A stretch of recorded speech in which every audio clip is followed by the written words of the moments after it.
Hello guys, this is me travel with Umesh र आज चाहिँ हामीहरू चाहिँ पोखराको लागि जान्छौँ। पछाडि चाहिँ माधव दाई बस्नु भएको छ र अहिले हामी जीवन दाईले गाडी चलाइराख्नु भएको छ र हामी तीन कुनेमाबाट यो भिडियो बनाउँदैछौँ। अब हामी अगाडि बढ्यौँ र जीवन दाईको साथमा चाहिँ आज हामी पोखरासम्म जाने चाहिँ प्लान गरेका छौँ है साथीहरू।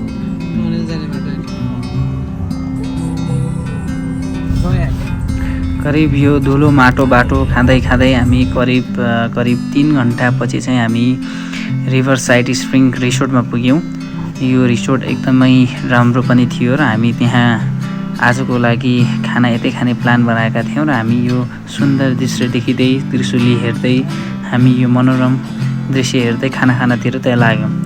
त्यहाँ हामीले यो मात्रै नभएर स्विमिङ पुल जहाँ चाहिँ खेलिराख्नु भएको पनि थियो र त्यहाँ हामी स्विमिङ पुल पनि हेऱ्यौँ। स्विमिङ पुलको लागि चाहिँ फेरि छुट्टै पर्मिट लिएर जानुपर्ने रहेछ। त्यसपछि हामी स्वादिष्ट खाना थाली हेर्दै लोभ लाग्दो थियो, जहाँ चाहिँ हामी पुरै थाली चाहिँ खान थाल्यौँ। मिठो मिठो थाली है यो चाहिँ।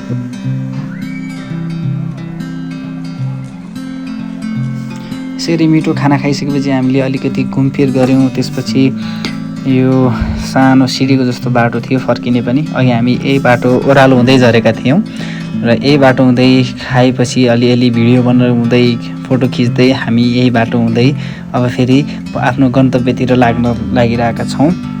अनि हामी अगाडि आउँदा यहाँको वरपरको ब्याम्बो ट्रीहरू के कुराहरू सबै राम्रो देखिन्थ्यो। अनि माधव दाई पनि आउनु भएको छ। माधव दाई चाहिँ एकदमै ह्याप्पी देखिनुहुन्छ।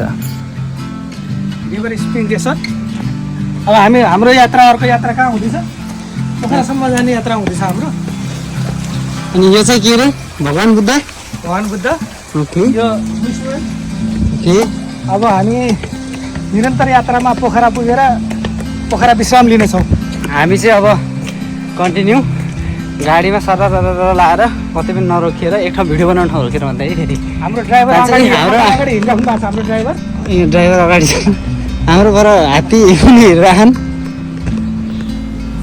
केही बेरपछि हामी मनोकामना हुँदै मुगलिन पुग्यौँ। मुगलिन यताबाट लेफ्टतिर जाने चाहिँ नेपालगञ्जतिरको र हामी त्यहाँबाट स्ट्रेट गएर एउटा अगाडि पुल आउँछ, पुलको बाटो लाग्यौँ र पुलबाट चाहिँ हामीले दुईवटा पुल देख्यौँ। पुरानो पुल पनि मलाई एकदमै याद आयो। म धेरै पहिला जाँदाखेरि त्यही पुलको बाटो हुँदै पोखरा गएको थिएँ र अहिले चाहिँ हामी नयाँ पुलबाट जाँदैछौँ।